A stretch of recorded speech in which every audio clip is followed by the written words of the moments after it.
हे अधिवेशन शेवटचं अधिवेशन आहे खोके सरकारचं.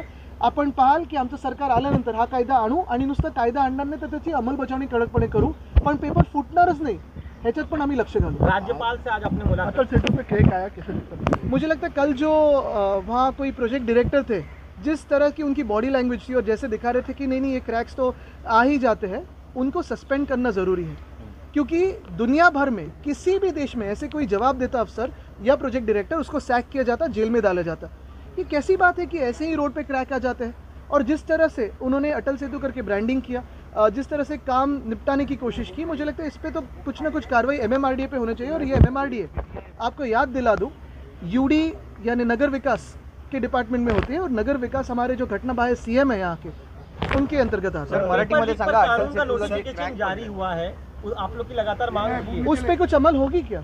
हमने तो मांग करी थी कि 10 साल की सजा हो, वो तो कल मान्य कर ली है, लेकिन उस कानून की अमल देखिए हम देखना चाहते हैं.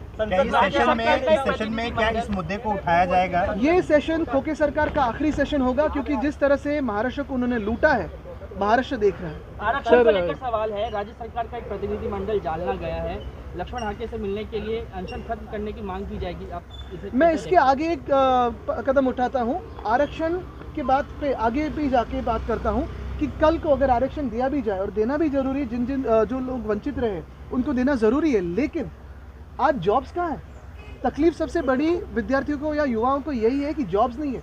हमारे राज्य में जब पुलिस भर्ती की बात आती है 17,000 पद है, लेकिन 17.5 लाख एप्लीकेंट्स है. तो यही बात है कि जॉब्स कहाँ है?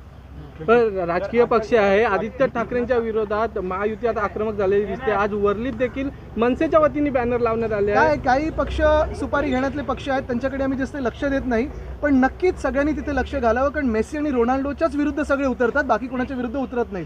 डर अच्छा है, एवढे लोक मला घाबरतात, चांगली गोष्ट आहे.